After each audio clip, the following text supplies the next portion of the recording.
Hey everyone, welcome back. Happy Monday, November already. I don't know where the time is going, and we are on week 18 of season 1. I don't know how that happened. Welcome back. We are getting into the latter half, the end of our signs portion, and by end I mean we still have like 7 more episodes, but a lot to cover in that time. Moving into something I really enjoy, which obviously I enjoy everything, but I really enjoy talking about elements and archetypal signs and symbols that have to do with the elements. So we were talking about trees and seeds, and I thought it made tons of sense for us to go right into Earth. Earth as an element, not so much as a planet, although a little bit, but more as an element. So what I mean by that is that the terra, right, like the terra firma, the earth, the material things, the material tangible things in life, that is always going to be more terra, more terrestrial, whereas in contrast to that, we have like the celestial, so like the stars, the air. We've talked obviously about stars and signs and those kind of celestial signs a little bit, but we're also going to talk about, air. We're going to talk more about those elemental symbols. And air and earth are they play together. Paul in the New Testament, I love to bring my Bible references, tells us that we have both a celestial and a terrestrial body, which not going to go into, but just know that we have 2 bodies. I know, how interesting, which at some other point I could talk more about, but today I want to focus on the terrestrial one, which is to say the material one, the one you can touch, the tangible, the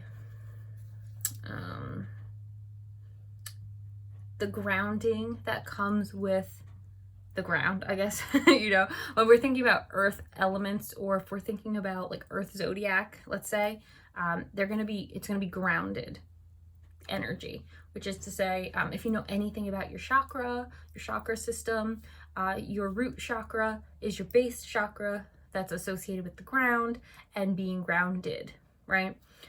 Literally where your body connects to the earth. So talking about the earth for a moment as the planet, we have, obviously it's 71% water and it's 29% land mass. And we're focusing on that idea of land, of firmament, of matter, basically. So let's talk a little about grounding energies and the idea that the earth is nurturing. Obviously, we've seen that. You get that in a lot of movies. I'm thinking Fern Gully from the 90s, but also like Moana. Very clearly, Moana's a great example. It's a water movie, but it's also very much about land, Te and the island. So that's a nice one that brings in some of those elemental ideologies. And when we think about land, we should be thinking about feminine energies, right? Te Fiti is a female, mountainous, voluptuous type of a caricature. But we do think about the earth providing, the sustenance, the earth protecting. Those are, everybody, I understand that mothers, fathers, all people protect, but, I think the phrasing goes like, you don't want to mess with a mama bear type of a thing. You don't, like, hell hath no fury like a woman who someone's threatened her child. But yeah, so there is a protection element as well as a sort of substance nurturing element that is feminine, that comes with the land and with the earth. All the elemental signs or symbols have a masculine and feminine energy. The earth, the land, so you get the idea of Mother Earth, Mother Nature, right? The womb of the world that's providing for us. The masculine side of that is the idea of owning land, owning property, being self-sufficient, power that comes from having land. So less about the just land in its natural state and more about the idea of like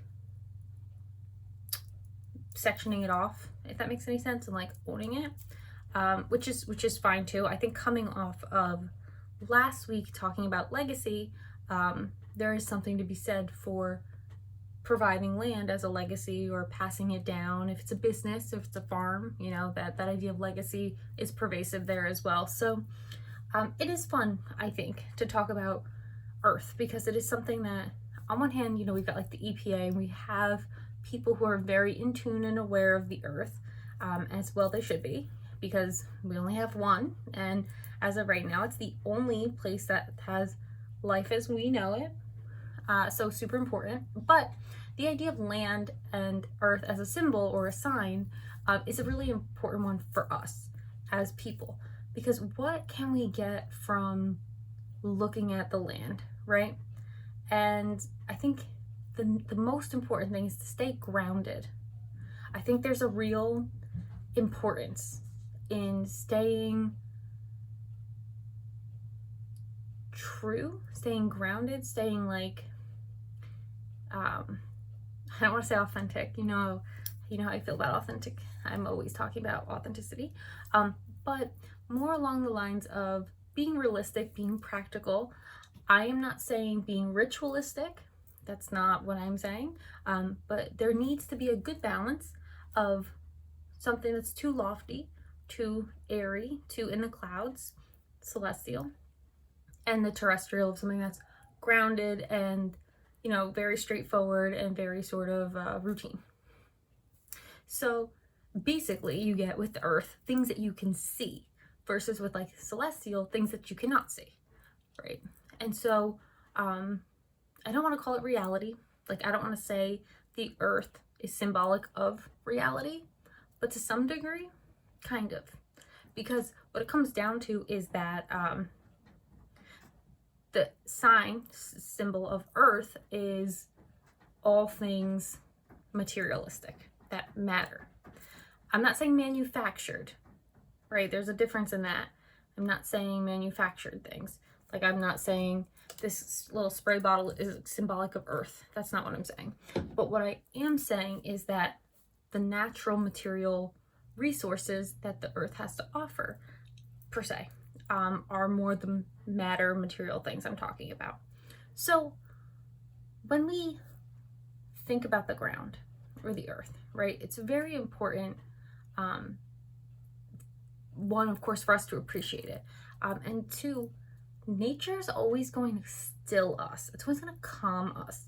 And I'm not talking about if there's like a bear in the woods. Obviously, nobody is calm if there's a bear in the woods.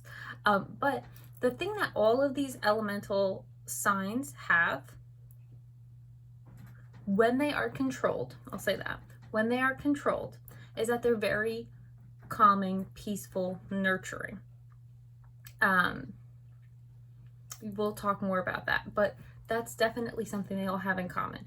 And so a lot of times you'll hear people who are like, I just like to, you know, walk barefoot on the grass just to kind of get in touch with nature. Or Ed Sheeran's song, like dancing barefoot in the grass, listening to our favorite song, right? There is really something to connecting with the Earth in that way. Now, I am not a camper. I have to say that as much as I love all of the archetypal symbols, Earth is probably one of my least favorites. Which I know is crazy because you have Earth and it's everywhere and we live on it. And I'm very appreciative of the Earth. But,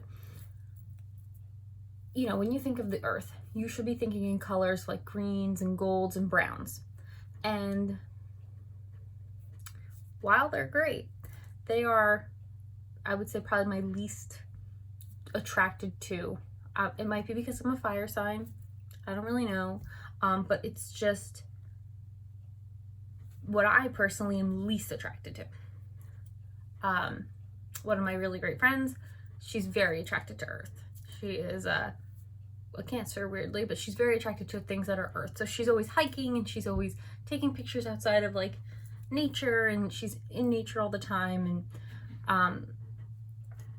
We can all benefit from staying grounded and from getting that message that Earth is giving to us, which is like, slow down, stay even keel, relax, like stay solid, keep yourself on that solid foundation, that like solid ground.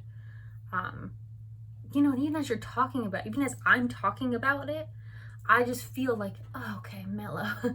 Ooh, right. Because there's a very grounding force in nature, in the earth, in the land itself.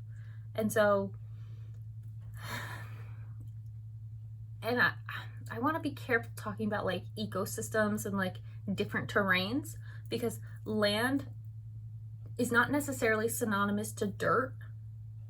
When we're thinking about land, technically, like, that can be sand as well. It can be like a desert space.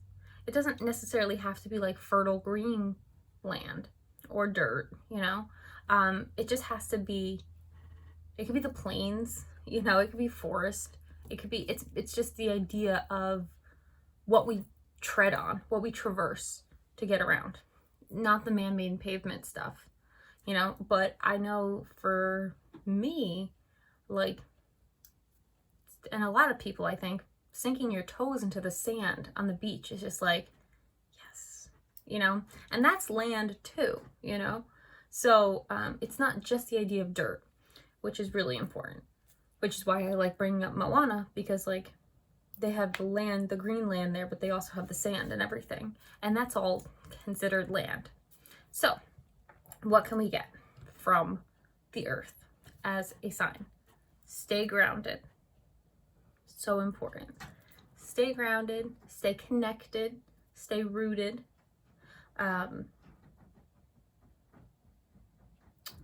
Stay aware of the physical, like physical things that you can actually touch. Know that it's not the whole picture, right? Like it's 1/4 or at least 1/2, we'll say, between the celestial and the terrestrial, because really it's very hard to have one without the other, right? You don't have land without sea. You don't have earth without sky.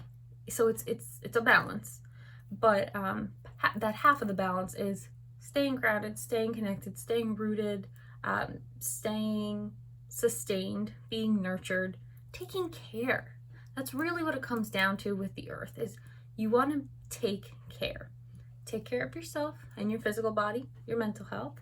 Take care of your resources, what you've been provided with. Take care of your kids. Take care of your life. Take care of yourself. So a lot of that has, in my mind, when I think of the earth, I think a nice thing to do in that idea of staying grounded and, being sustained and rooted is to pay attention to Maslow's hierarchy of needs. If you know anything about Maslow, I love Maslow. I think he's from like the 1940s, but I feel like his lessons or his theories still are really important. And so if you know anything about Maslow, the idea is that you can't get to the top of the needs chart, the needs pyramid, which is self-actualization, without fulfilling these bottom pieces, which is all about like your safety needs or your love and belonging needs. Maslow says that, it's not like 100% of the, I guess, like the need category, if you're familiar with it. It's not like 100% of the need category gets met. It's like maybe 70% gets met, and then you can move on to the next sort of level. And I think, like the chakra system, like the Maslow's hierarchy of needs system, Earth should remind us to take care of those like basic, elemental, grounding, nurturing, being provided with substance, that solid foundation. Take care of that solid foundation first, right? Earth tells us take care of that solid foundation first. And then once you have that, you can look around to other things. I've said this before. I'll say it again. We are definitely made up of stardust. We are made up of things from the atmosphere and our physical bodies. But we're also made up of like Ashes to ashes, dust to dust. We're made up of earth matter as well, right? And so our terrestrial bodies, I had to think about the word for a second. Our terrestrial bodies are very much, you know, a marriage of land and sky, which I think is amazing. And it's not even to talk about how amazing our celestial bodies are. So, long and short, take care of your physical body, take care of your emotional needs, take care of your intellectual needs, take care of your spiritual needs. Can't take care of anybody else before you take care of yourself in a very balanced, healthy way. You know, and then when we connect with nature, when we see, you know, earth and the land, and we just kind of get a feel for it, then we get the, I was gonna say privilege, the ability, the privilege to remind ourselves we need to be nurtured, we need to be sustained, we need to be grounded, we need to be solid. Really, we just need to be solid and on solid ground. And you know, the way, I think the best way to do that, right? Because it's like, okay, great, you're telling me to do all these things, awesome, but my life is chaotic, like everything's hectic. Slow down, right? Because I think that's always the ultimate goal of actually all of these elemental symbols, but especially earth, and maybe water, but especially earth, is like slow down. Like if you really just take the visual picture of walking barefoot in like a field. I know, ticks, mud, bugs, gross things, I know, but humor me for a second. The idea is just like, you're just connecting, you're just getting grounded, you're just experiencing the tangible, like the grass on your feet. That's why I think people like to camp. Like I said, earth is my least favorite element, so I do not like to camp. I have to say, I like my earth in small doses. So, you know, there's that. Take that for what you will. But for those of us who are maybe on overdrive, or we're always ahead, or we're always thinking, or we're so much in our brain, which I feel like a lot of us are, that connection to the earth, that grounding, that restorative property that the earth has, is a really, really good thing to keep in mind. And again, why I'm pointing out this whole signs thing in this kind of important lesson way is because we take it for granted. You know, we are literally on the earth all the time and we don't think about it nearly enough, I feel. So that's why I really want to bring our attention to the lessons we can get from these 4 elemental signs: air, earth, wind, fire. And we'll talk more about them. But earth, going in line with the last couple of lessons and discussions, and then we'll talk more about that this week, and then we'll just keep moving on. So hope you enjoyed it. Remember, stay grounded, stay rooted, stay focused, and slow down. You got it. See you next time.